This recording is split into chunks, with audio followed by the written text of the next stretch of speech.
Hello friends, welcome to दिमाग की बत्ती। जैसा कि आप सभी जानते हैं कि देश भर में एग्रीकल्चर रिफॉर्म बिल का राजनीतिक पार्टियों द्वारा बहुत ज़्यादा विरोध हो रहा है और देश के किसान भी जो है वो सड़कों पर उतर आए हैं। और इसका सबसे बड़ा कारण है कि ये जो राजनीतिक पार्टियां इस बिल के विरोध में हैं, वो किसानों के बीच इस बिल को लेकर बहुत सारी भ्रांतियां पैदा कर रही हैं, डर पैदा कर रही हैं और इसी कारण किसान इस बिल के विरोध में हैं। आइए मैं आपको एक सरल से चित्र की सहायता से सारी स्थिति समझाने की कोशिश करती हूँ। इस चित्र के हिसाब से अगर समझें तो सबसे पहले किसान जो फसल उगाता है, उस फसल को बेचने के लिए उसको जरूरत होती है एक मीडिएटर की, जिसको कहते हैं आड़तिया। आड़तिये के पास जाता है और आड़तिये की सहायता से किसान उस फसल को स्थानीय मंडी में बेचता है।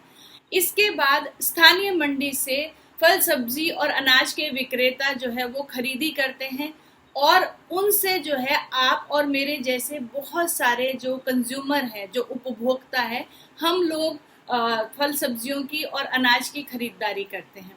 इस पूरी व्यवस्था में अगर आप देखें तो आप और मैं जो कंज्यूमर हैं, जो उपभोक्ता हैं, वो किसी भी प्रोडक्ट की, किसी भी उत्पाद की 100% कीमत जो होती है वो चुकाते हैं। चाहे वो चावल हुआ, चाहे वो आलू हुआ या प्याज हुआ, हम 100% जो उसकी कीमत है वो चुकाते हैं। लेकिन किसान के पास सबसे कम मुनाफा आता है, क्योंकि वो इस पूरे सिस्टम की सबसे पहली कड़ी है। वहां पे जब विक्रय होता है किसी भी उत्पाद का, तो सबसे कम पैसे में वहां पे चीजें बेची जाती है और सबसे ज्यादा मुनाफा जो होता है वो आड़तिये से लेकर जो विक्रेता है, जो आपके वेंडर्स हैं, फल सब्जी और अनाज विक्रेता है, इनके बीच में सबसे ज्यादा लाभ जो है वो वितरित हो जाता है। अब नए बिल में ये व्यवस्था पूरी तरीके से बदल जाएगी। नए बिल का सबसे पहला फायदा ये है कि अब तक जो किसान था वो अपनी फसल को सिर्फ और सिर्फ स्थानीय मंडी में बेचता था। स्थानीय मंडी में बेचने का नुकसान ये होता है कि आमतौर पर किसी भी एक ऋतु में उस एरिया के किसान एक ही प्रकार की फसल उगाते हैं। तो उदाहरण के लिए समझिए, जैसे उत्तर प्रदेश का किसान जो है अगर धान बो रहा है यानी चावल बो रहा है, तो आसपास के सारे किसान जो है वो चावल बो रहे हैं, तो फसल चावल की हो रही है, तो वो सारे किसान स्थानीय मंडी में आकर चावल का विक्रय कर रहे हैं। तो उस मंडी में चावल बहुतायत में उपलब्ध है। लेकिन अब स्थिति बदल जाएगी। नए बिल के आने के बाद में उत्तर प्रदेश का किसान अपनी चावल की फसल को देश भर में कहीं पे भी बेच सकता है। अब नई व्यवस्था में किसान अपनी फसल के लिए एक पूर्व निर्धारित रकम पर पहले ही किसी के साथ डील कर सकता है कि वो अपनी फसल किस जगह किस भाव में बेचेगा। इसके अलावा नए बिल के अनुसार किसान अनुबंध पर आधारित खेती भी कर सकता है। आमतौर पे होता यह है कि छोटे किसानों के पास खेती के उपकरण खरीदने के पैसे नहीं होते, तो इस कारण वो बहुत अच्छी फसल नहीं उगा पाते। अब अगर अनुबंध पर आधारित खेती होगी तो जिसके साथ वो अनुबंध कर रहे हैं वो एक बेहतर उपज के लिए, एक बेहतर पैदावार के लिए टेक्नोलॉजी और दूसरे किस्म के सहयोग दे सकता है, जिसके कारण एक बेहतर पैदावार मिलेगी और इससे किसान को और उस पार्टी को जिसके साथ अनुबंध किया हुआ है, दोनों को फायदा होगा। और फाइनली जो आप और मैं हैं, हमको भी फायदा होगा, क्योंकि हमें बेहतर उत्पाद मिलेंगे। तो कुल मिलाकर अभी ये होगा कि किसान जिससे जुड़ रहा है वो कहीं ना कहीं इस पूरे प्रोसेस में किसान का साझेदार है, क्योंकि किसान की अच्छी फसल का प्रभाव इस साझेदार पर भी आने वाला है। और इस कड़ी का तीसरा सदस्य है, वो है उपभोक्ता।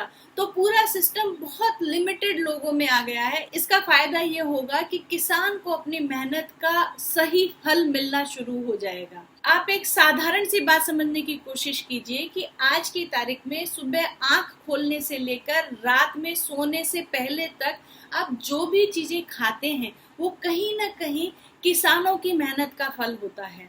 आपको ये भी पता है कि हमारी जनसंख्या निरंतर बढ़ रही है, महंगाई भी बढ़ रही है, तो यानी खपत भी हो रही है।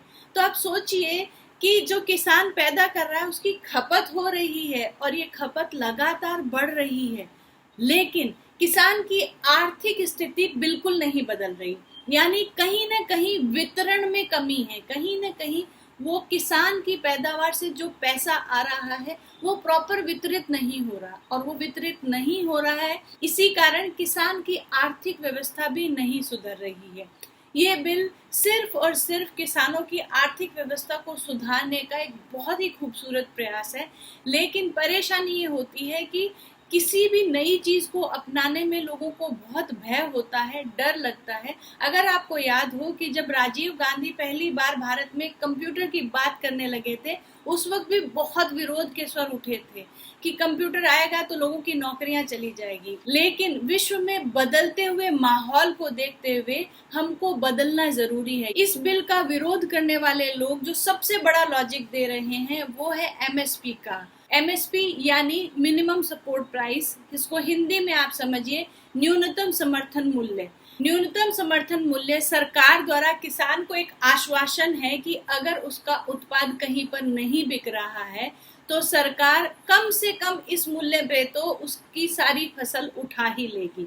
अब किसानों के दिमाग में इस बात का भय डाला जा रहा है कि इस नए बिल के साथ एमएसपी जो है उसको खत्म कर दिया जाएगा। ये सिर्फ एक भय बनाने की एक कोशिश है, क्योंकि प्रधानमंत्री श्री नरेंद्र मोदी ने खुद कहा है कि न्यूनतम समर्थन मूल्य को खत्म नहीं किया जा रहा।